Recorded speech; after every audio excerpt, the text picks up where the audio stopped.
Hello. Hi. Hello to everybody joining. How are you doing? Take off my lanyard. How is everyone today?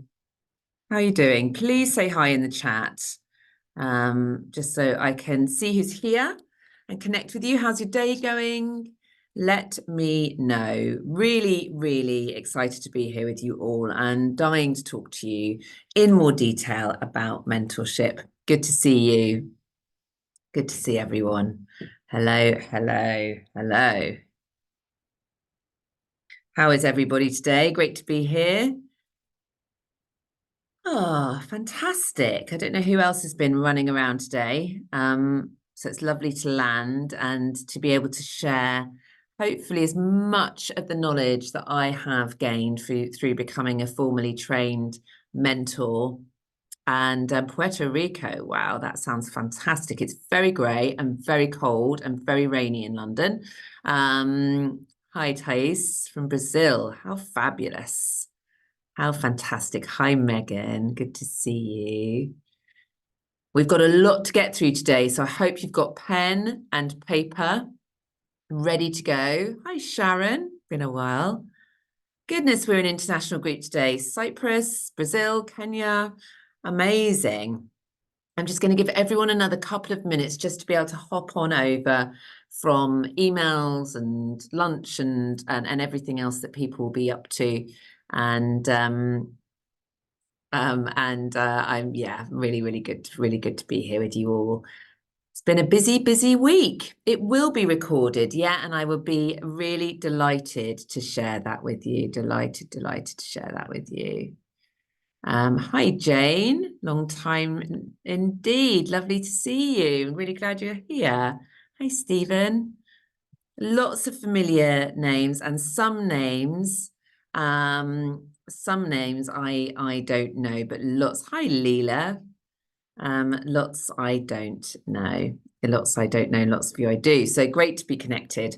I'm just going to give it another minute or so. Oh, I have never been to Tokyo and I have always wanted to go. And I always wanted to go to Tokyo. So lovely to have you tuning in from Tokyo. Great to see everybody. Fantastic. And my slight OCD is just going to shut this a little bit. That's it. Perfect. Hello. Hi. Hello, Michelle. My goodness, that's a blast in the past. How are you doing? Hi, Asia. Hi, Julia. Hello, everyone. Right, we are 3 minutes past, and we've got 150 of you online already. And yes, your video will not be shown, and your audio is disconnected. Annie, your screen is black. Oh my goodness, is everyone else's screen okay? Can everyone else see? Okay, can you see the front slide of the presentation, everyone? Let me know. You can. Good. Fantastic. That's a relief. Excellent. Good stuff. Good stuff. I'm not in my normal setup, which I use at home, where I have sort of 3 screens and it all feels yeah, fantastically professional. I'm on a little laptop today, so you might have to be a little bit more patient with me during the presentation. I think it's time that we got going because I have got so much to take you through today, and I am delighted. You can't see anything either, Luciana. Okay, I don't know why that is. You've logged in via the, okay, good. I don't know why that is. That's peculiar, but I'm glad that you can see. So maybe Luciana log out and log back in again, potentially. And if anyone else can't see, then please do that. I'm not sure why that might be.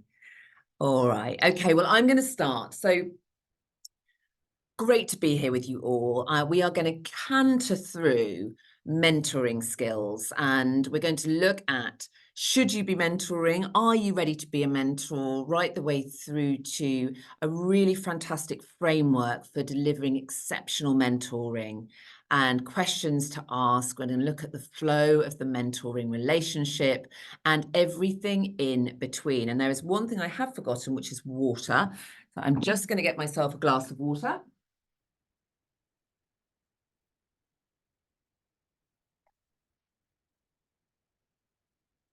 Okie dokie. So we are going to get going now. Just as a very brief reminder, because we must make sure that you're aware, we're going to record this session. Your videos are not on. You're not audible, but the session is recorded. Interact, ask questions. I'm here to help as much as possible. I'd be delighted to provide you some resources after this. And thank you for being here with us today.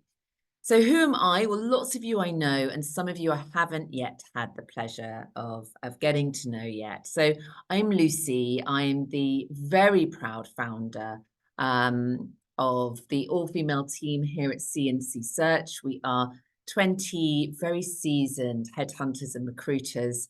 Our predominant focus is on support staff, HR people and talent, and marketing and events. We'd love to support you if you're hiring. And I'm also the proud founder of C&C Academy, and that part of the business is training and development. I'm extremely fortunate, and it's part of my absolute passion project to have been able to speak globally. And my main focus when I speak is about unlocking potential. And I work for lots of our clients. And this is one of the workshops that we deliver is on mentorship, because we all know that mentoring and being a mentee is one of the most incredible development tools that we have. And mentors develop every bit as much as the mentee if the relationship is effective. And those are the tools and the information that I'm going to give you today. And of course, we are a small business. So my presentation has stuck. Not sure why that is. There we go. So we're a small business, and I've got very much better at asking now for what we need. So we would love to hear from you if you're hiring. We'd love to hear from you if you're looking for learning and development opportunities at your current business, and we can give you lots of information on that too. So I'm 26 years now into my own mentoring journey, and I decided to formally qualify as a mentor and go through an ICF and CPD certified course in order that I could really understand how to develop a truly impactful mentoring journey. And I'm going to give you the highlights of that today on this webinar in order that you too can get the most out of that relationship and deliver the best possible impact that you possibly can. I'd love to know if you're currently mentoring. Will you just pop in the chat for me, just so I can get a sense check? There's about 200 odd of you online. How many of you are currently mentoring right now? And if you're looking to mentor, would you just pop in the chat, looking to mentor? About to begin. Okay, so a lot of you are currently mentoring. Amazing. Incredible. Wonderful. So one of the questions that I will ask a coachee if I'm coaching that's looking to become a mentor, or if I'm currently training and developing within an organization that have a mentorship program, is I ask people, do you truly know that you are ready to be a mentor? And if you are currently mentoring, are you committed to these 4 pillars? So asking yourself if you're currently mentoring or looking to mentor, am I ready to really help co-create the future that the mentee wishes to live in? And how am I going to do that? Am I truly ready to make a difference? Do I wish to be seen as a trusted advisor? And am I equally committed to fulfilling my own potential through this relationship as the others? So as my mentee. So one of the things that I learned and I continue to benefit from as a certified ICF master coach is that I learn every bit as much as the people that I'm training or the person that I'm coaching and the person that I'm mentoring. And in that commitment, it changes your mindset. I truly believe when you understand that there is an absolute reciprocal relationship when it comes to the mentor and the mentee. So you personally should be seen as somebody that is incredibly knowledgeable, that's somebody that is a real guide for you. And I wonder for you, who you've had as a mentor, that and what difference they made for you. I wonder what matters to you most about mentoring and how you'd like to be remembered as a mentor. I think that's a really lovely question to ask yourself, because it really helps you to show up as the very best version of you. There are some common mistakes that mentors make, and one of those is to be a friend and not a mentor. Another is not to have a structure. Another is not to be asking the right questions. Another is not to be holding that person to account. And another is not understanding enough about why that person has picked you as a mentor. Those are the common mistakes that I see happen time and time again. But often when I ask mentors that are either embarking or currently mentoring, how do you wish to be remembered? They haven't yet thought about that as a question. So let me ask you that now. How would you like to be remembered? Perhaps, is there a word, particular adjective, or a verb that you would like to use that would really help you to create an intentionality around the way that you mentor? How would you like to be remembered? It's really fantastic to have thought about that. Yeah, just pop that in the chat. Inspiring's coming through a lot.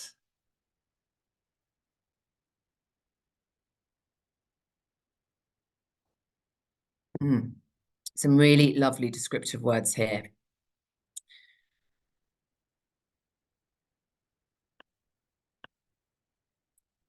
So what is a mentor to you? Because we can get very confused, can't we, with sponsorship, mentors, and coaches. And let me just for you define what those three look like.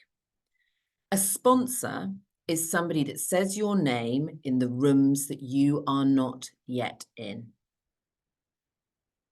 A coach is someone that helps you to unlock the answers that are already within you. A mentor is somebody that uses their experience and the path that they've already walked to help give advice, to ask great questions, and to help show the way through when it comes to their career choices and how they're showing up for themselves professionally. So they are three very different roles, albeit in the same family. And I think often people get confused by what is what. But you essentially, as a mentor, are a very trusted advisor. And mentorship matters hugely. We know the outcomes for individuals that have received great mentorship are exceptionally greater than those that haven't, particularly for marginalized groups of individuals. So if your organization has a focus around diversity, equity, inclusion, or ESG, then one of the first things I would encourage you to do is to set up a formal mentorship program. It makes a significant impact on the individuals and will help you to grow too. Mentors essentially provide a safe environment in which the individual that you are mentoring is able to reflect in a psychologically safe place without being judged. So one of the biggest things to work on as a mentor is letting go of judgment and letting go of attachment to outcome. Mentors should provide accurate feedback as well as guidance. So it is your job to assess what that person is bringing to you and deliver that piece of feedback. Mentors are there to really listen, to collaborate, to challenge, and to uncover ways for those individuals to become better resourced, better at self-direction, improved decision-making, and improved strategic capability. And it's built on a relationship of trust and values. And every single step of that process is about developing a good mentoring relationship, is to move from problem orientation to vision and solution orientation. So what you are there to do is to help create those shifts in that individual state and to be able to see a way through. For you all to be really focused on helping that individual through understanding their needs and their aspirations. So what we are looking at is gaps in their capability that will enable them to realize their future aspirations. You will need to be willing to spend time performing those mentoring responsibilities. So often people will agree to being a mentor without actually acknowledging that they have, or setting aside the relevant amount of time per month for that individual. We also need to learn the skills of communicating openly and clearly. So I often will really encourage the mentors that I work with to take extra time, whether it's a course, whether it's webinars, whether it's books, in terms of being able to deliver and receive feedback. Because being comfortable sharing feedback is one of the things that many leaders are not. And yet it's one of the critical aspects of being an effective mentor. I'd love for you, you've just mentioned how you would like to be remembered as a mentor. I'm going to ask you something different now. When the mentee is in a session with you, how would you like them to feel? How would you like that mentee to feel? So we've talked about how you want to be remembered. How would you like them to feel?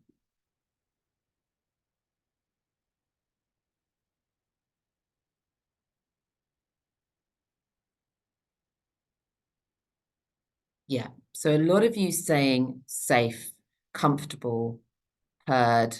Yeah. So one of the ways that we can do that is by asking for permission at the beginning of a session. And what I mean by that is to check in with your mentee at the start of every single session, how they are feeling today, how much they would like you to challenge them today. Because when we understand how much somebody wants to be challenged, we get an immediate insight into how well resourced they are feeling in that session with you.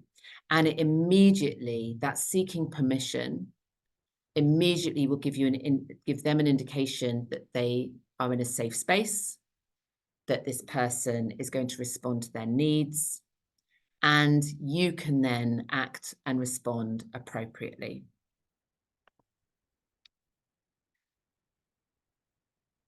So as we move through in this session today, someone's asking by being challenged. Well, one of your jobs as a mentor is to ask challenging questions and to give feedback.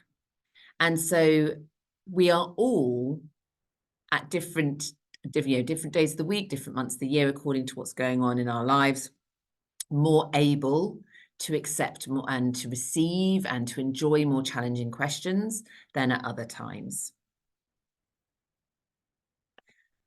I wanted to ask you, because we're now having a quick look at what it takes to be an effective mentor, I want to ask you, what area of skill do you think you're potentially going to need to work on in order to become that next level of mentor?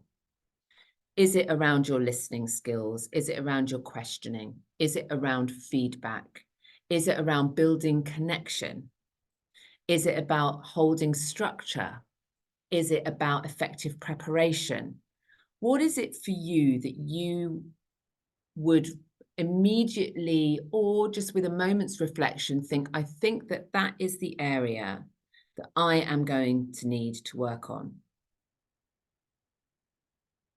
For me, when I started mentoring, it was not to try and fix the problem.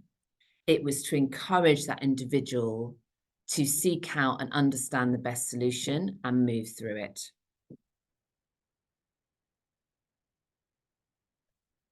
So for a lot of you, it's around challenging questions in a measured way and not to become their friend. Absolutely. I'm really glad you brought that up, because an effective mentor relationship and a mentee relationship should not be a friendship, because once you blur those lines, it's very difficult to be an effective mentor. And that's why all mentor-mentee relationships should have a timeline attached to them, because eventually, so often, the mentee will become somebody that you get to know incredibly well, and those lines can start to get blurred. The other thing to do is to start by understanding why your mentee wants you to mentor them, and are they ready to be a mentee? Initially, when I was asked to be a mentor, I was often so flattered and so wanted to be of service that I would say yes to anybody that asked me to mentor them if I was able to carve out that time a month. Now I have some key questions that I will ask that mentee if they ask me for mentorship. So one, have you articulated a plan? Do you have goals and objectives? And I want the mentee to let me know, hey, what are your goals and objectives from asking me to be your mentor? What is it about me specifically that you think I can give you? What is it about my skills or experience that you think is going to really make a difference to you? I also am very clear that there is a partnership piece in the mentor and mentee relationship. And I let them know very clearly about what I expect from my mentees. And are they up for that? Are they up for doing the work? Are they up for making sure they come to each session fully prepared? Are they ready to make a change? And how committed are they to doing that? So I want to know, do they genuinely want to learn and grow and evolve? And what is it they need from me? And what is it I expect from them? And clear, of course, is kind. So really clearly articulating this at the beginning of the relationship will help set the right boundaries and the right parameters. I also ask them how much time were they hoping to achieve with me a month? And then I will let them know the time I have to give. I used to have my mentees have access to WhatsApp, and now I don't. I ask them to note down everything that comes up for them during that month they think is going to be relevant for our next session, and ask them to bring that with them. Again, for me, it blurred the lines between friendship and mentorship. And it also started to take up and absorb too much of my time. And your time is precious. It's our most precious resource. So what we've got to do is we've got to have an agreement. We need a mentorship agreement, and we provide our clients that we work with all of these templates, because it's absolutely critical that you have effective mentorship agreements so that you both have signed on that dotted line and you both have that clarity of understanding. So what does that look like? Well, I'm going to touch on now why it's so important and what should be included. So you should know the number of meetings that you are going to have. You should know and agree on the length of time that you're going to commit to your mentor and mentee relationship, be it 6 months, 9 months, and we would actively encourage you to have a mentor and mentee relationship of absolutely no longer than a year. How will preparation work for each session? What do you both expect in terms of communication in between those meetings? It will absolutely set you off on the right foundation if you both have this really clear and really understood. So the agreement spells out clearly these expectations. It should include contact information, preferred methods and times. It should include meeting schedules. And you should also, in your mentorship agreement, have established clear goals and objectives of both parties right at the very beginning. We would encourage you to also set progress check dates. So if you're going to have a 9-month mentor-mentee relationship, when are you going to have those pit stops that says, are we on the right track in our partnership? Is it halfway through, or are you going to have those twice during that period, once in the first 3 months, once in the second 3 months, to check that you're both getting what you expect and need from that relationship? So making sure that you have that is going to make a very big difference. And I encourage you to also have in that agreement an agenda that you will tend to follow in each of your meetings. Makes a huge difference. So one of the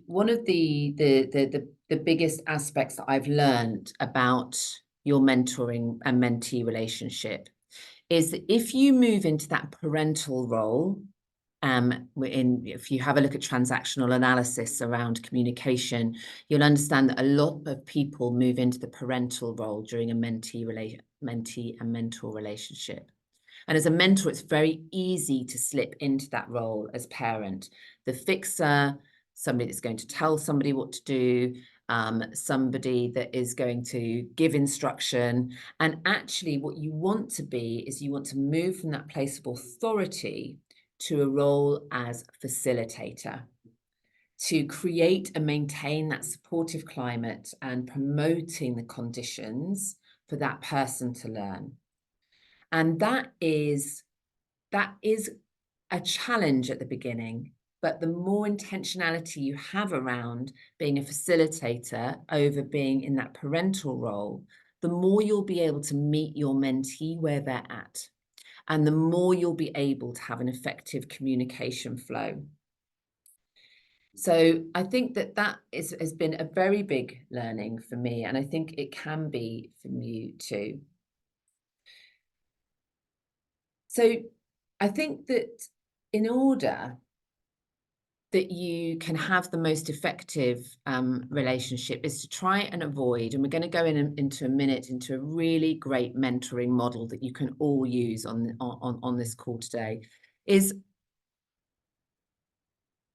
you need to make sure you're in the right climate for learning. A coffee shop, generally speaking, probably not a great climate. You want to be in a safe space, which generally for me means being in a private room, certainly somewhere that's comfortable and where you can both feel relaxed and undisturbed.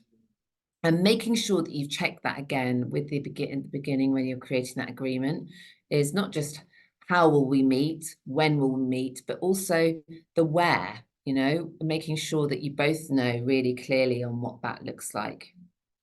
I also include in my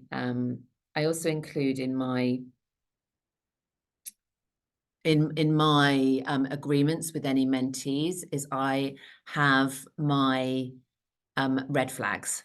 So I will share with a mentee that lateness is something that I know on very rare occasion is avoidable, but it's something that I find very difficult to accommodate because of my schedule.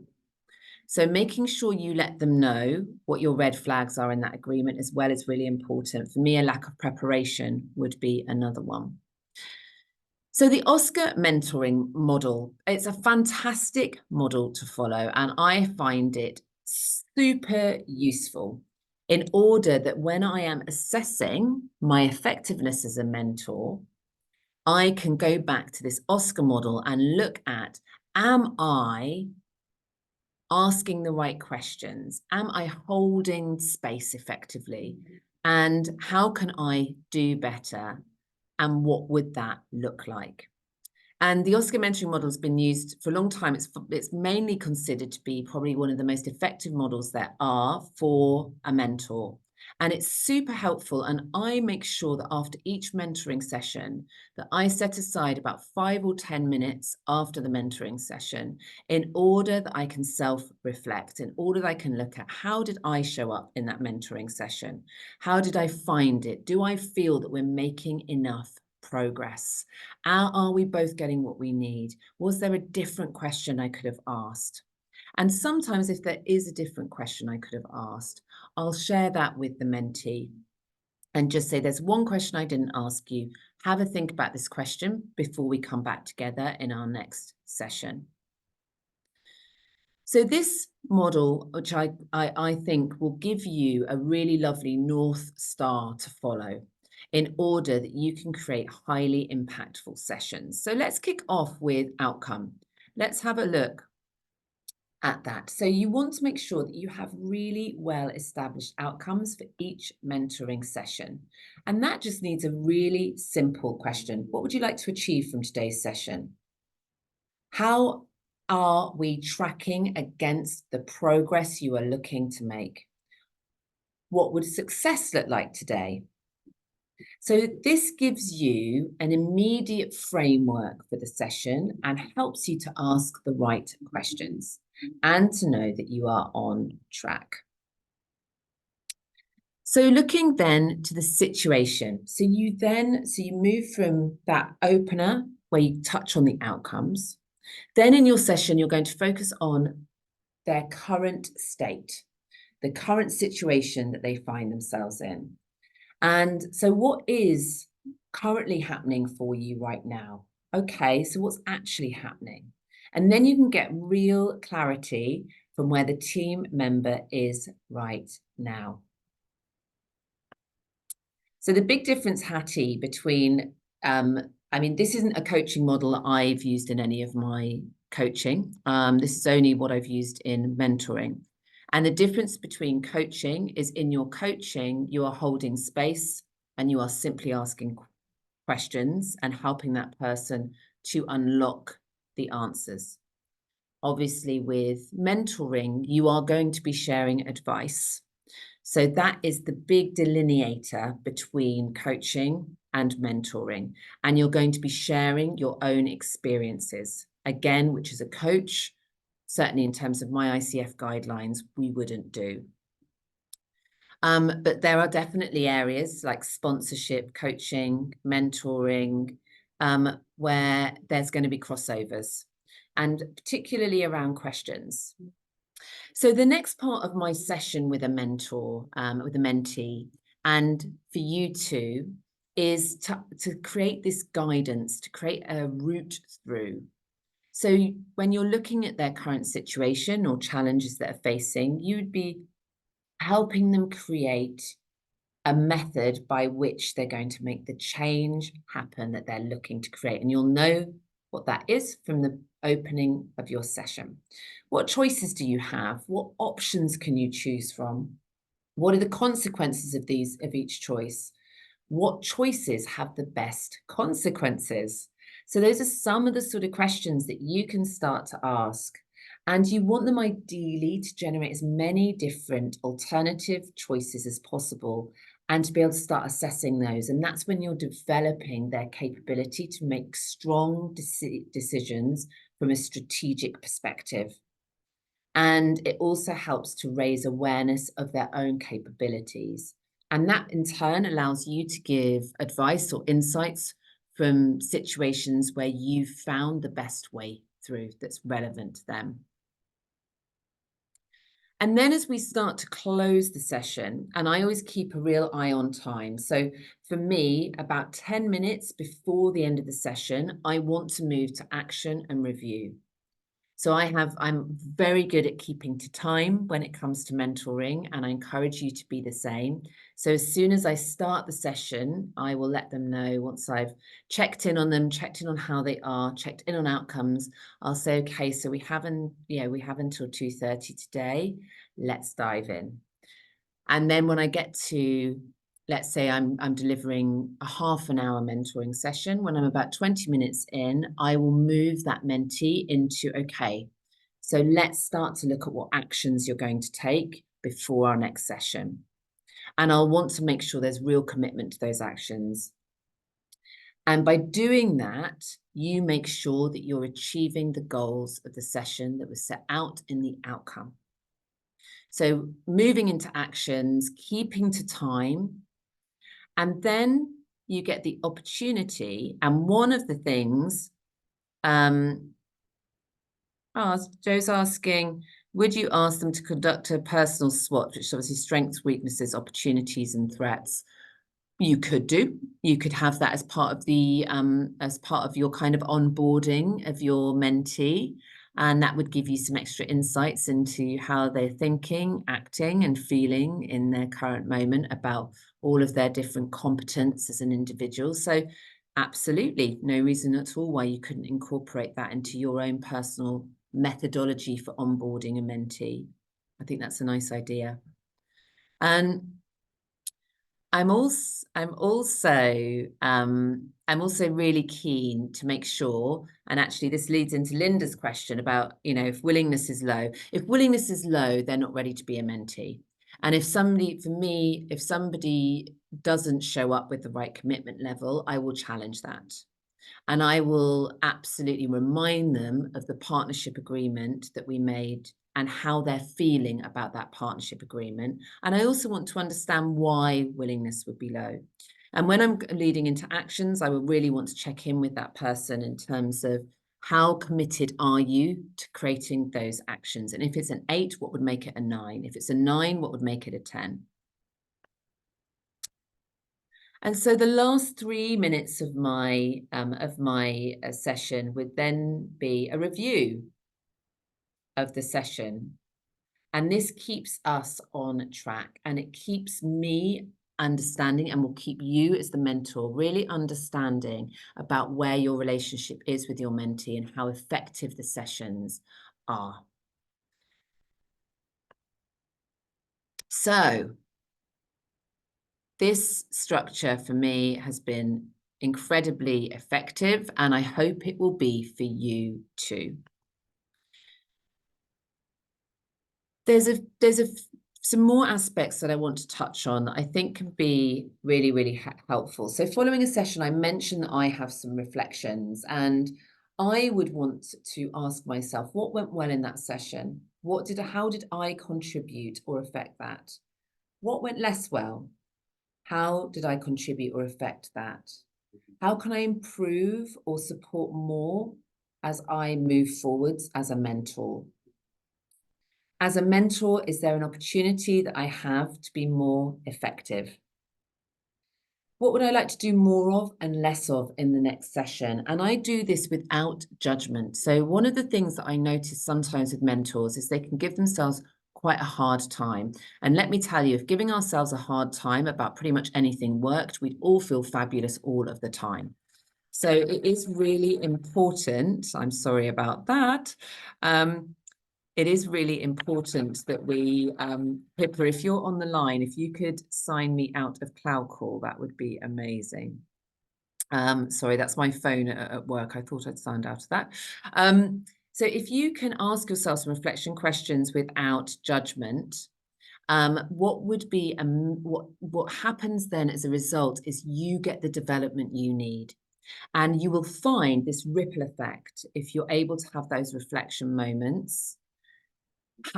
You'll find that your ability to lead improves, your managerial capability improves, and your broader relationships improve, because your conscious awareness of how you show up, how you act, how you tend to respond grows. And as a result of that, when we know better, we do better. So your job is obviously to make sure that you're holding that really safe space for the mentee, that you're reflecting back. And to do that, it lets the mentee know that you're really hearing them. So you're able to say to them, have I understood correctly? And reflect back what you think you've understood. Making sure that you hold your boundaries, because sometimes a mentee might ask too much of you or might ask something that's inappropriately personal. And so making sure you're holding those boundaries so you can continue to provide that safe space for the coaching relationship. So just asking you right now, just before we go into the sort of the final sort of 10, 15 minutes of today's session, what's coming up for you? What awareness is coming up for you of areas that you might want to focus on as you start to progress your coaching relationship, your mentoring relationship? What's coming up for you? And the thing that when I'm working one-to-one with mentors, that comes up most is making sure that there is no judgment and letting go of judgment, and also letting go of frustration when somebody else isn't doing as you would have done, which essentially is back to that judge again. So, and just being kind to yourselves as well, for sure, for sure. Let's talk about feedback. How do we give constructive feedback? And I think that the thing about feedback is that because we are not taught at school how to deliver and how to receive feedback, our typical tendency when it comes to giving good feedback is that we prefer to avoid it. And in terms of receiving feedback, we view it as a threat. And we do that without any specific conscious awareness. So how do we do it? How do we do it? Well, you need to align your feedback with the mentee's agenda. And so providing real-time feedback is really important, making it usable, making it based on facts, and making it about something they can do something about. And you want to focus on the problem rather than the person. When we fixate on the person, we tend to really struggle to create solutions to the problem. And when we focus on the problem, the individual can see it as something that they are able to take action on. And I think that asking them questions like, how might someone else view that particular behavior? Or how do you think the older, wiser you would assess what you're doing right now? If you were me as your mentor, what would you be observing right now? These can be really great ways to unlock blocks and to raise conscious awareness of that person's individual behavior. And I'm going to come back to some of these questions. They're really, really good ones. And I think, Joe, I obviously don't know your individual circumstances around whether it's the hidden disability or visible disability. But I think absolutely as a mentor, you can draw on personal experience. That is the difference between mentorship and coaching. But making sure that we don't make it about us and that it is about them. That's really important. So your structure I'm going to canter through these last bits. I want to make sure that I've covered these. Agree on the period of time you're going to be a mentor. 3 months, 6 months, 9 months, 12 months. Have that planning piece down at the beginning. Create that really strong sense of agreement. Create a strong agenda for your sessions. You can use, obviously, the Oscar model that I've just shared to create that agenda nice and easily. Know what the journey looks like because you've set clear goals at the beginning. Make sure that the two of you have an agreement at which point you will assess how well the relationship is working, and know how you're going to close the mentee-mentorship relationship.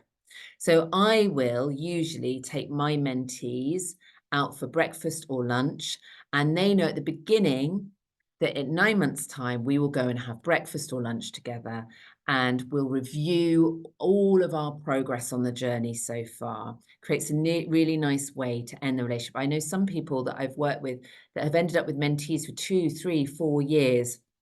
And actually, you're losing all of the big wins from the relationship at that point. There's no reason why you can't stay in touch.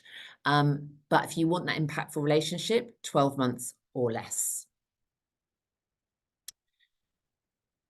So I've given you some clear goals here for that very first mentoring session. So you completed your agreement, and then you want to develop it. So in that first session, you want to develop it.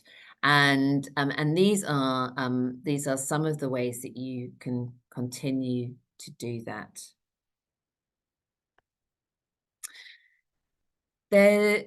According to lots of research, the most successful mentoring relationships go through 4 clear phases, which is the preparation, that initial bit, the negotiation, the enabling and the growth, and the close. And these sequential phases build on each other.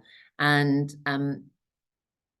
using your new strategy and great questions will continue to lead to mentoring excellence. So what do we do when we're in our progress checks? You just want to reflect back, what are the goals and objectives we've been attempting to address? How are we doing in relation to those? And what goals or objectives continue to remain? What success have we attained so far? Are we headed in the right direction? What changes or adjustments to our original plan are needed? Because remember that often your original goals that you have developed an understanding of right at the beginning of your mentoring relationship, they may have changed or shifted over that period of time, or something has happened in life and they, as a result, need a readjustment. Don't be scared of that. It's absolutely fine to redefine the goals and objectives if needs be. It won't throw you off course whatsoever. So here are some discovery questions that I wanted to share with you. So for me, some of my favorite questions to ask when I'm mentoring is, what have you learned from that situation? If you had to do it again, what would you do differently? What's worked best for you in the past when you've come up against a challenge like that? What advice would you give to somebody else facing this challenge or situation? What concerns you most about this? What frightens you about this? What 3 things do you think you need to consider when you're making a decision about that? What conclusions do you want to draw from this particular piece of experience? Explain more about your reasoning behind that.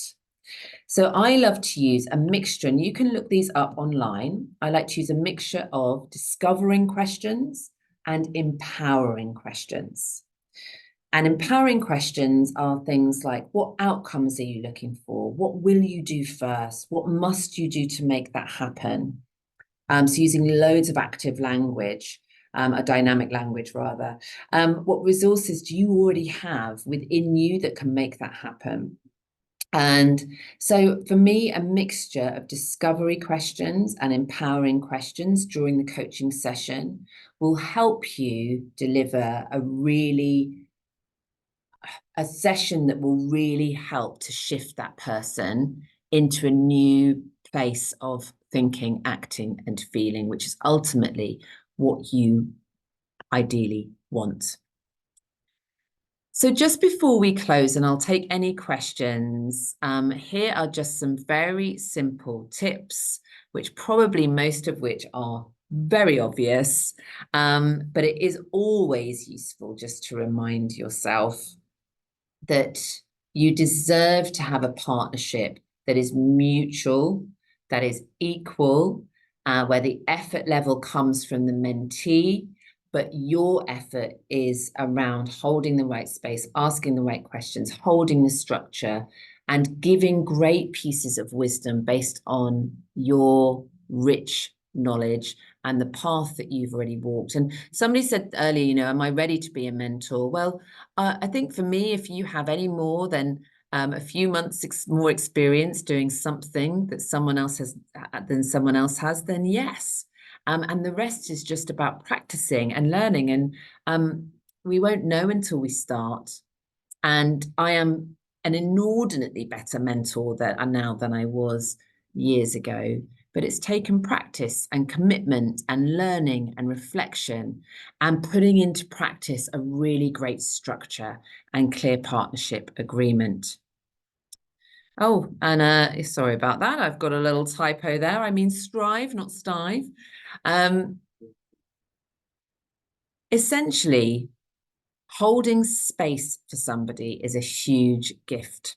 So I want you all to know that even as a, even as a mentor that hasn't yet perfected the art of mentorship, that actually your gift, just by giving somebody that time, will have incredible benefits for that individual.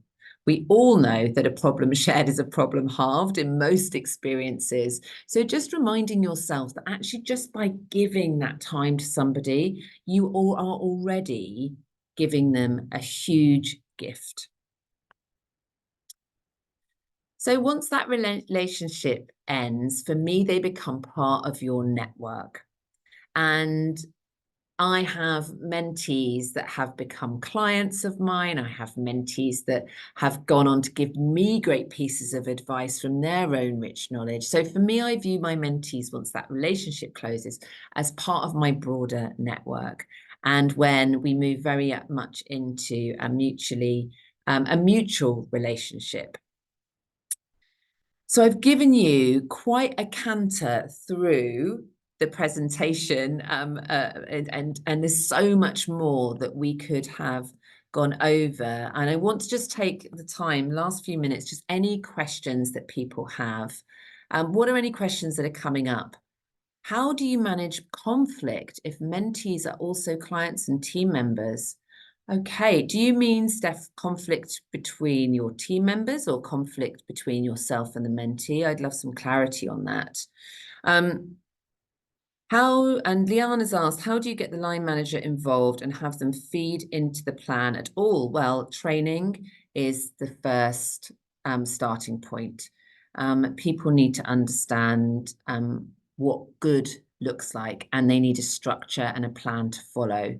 And in my experience, most line managers are very grateful to be given some learning and development around mentoring, so they have a structure to follow.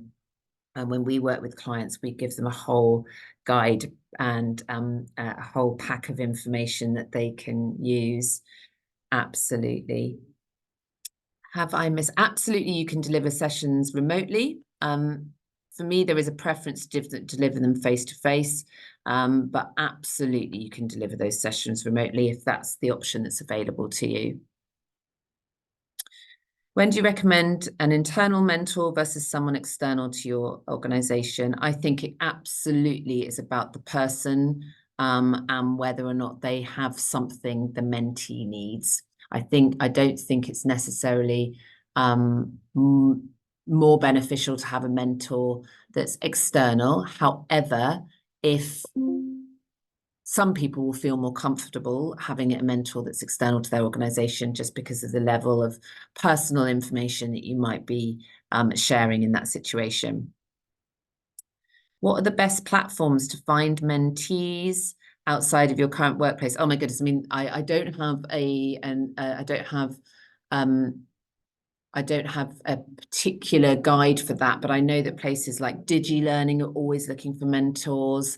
And I can certainly if I think of some more places where people are looking for mentors. Oh, there you go. PA Life are looking. Fantastic. Any other questions before we close today?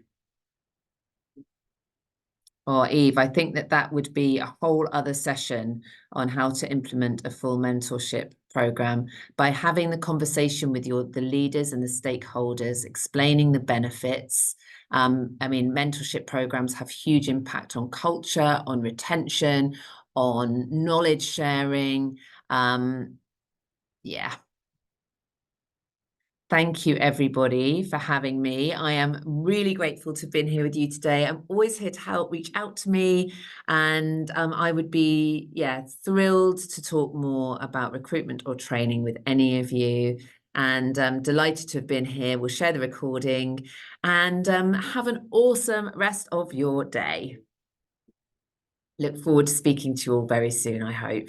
Thank you, guys. Thanks for being here. Much appreciated. Bye, everyone.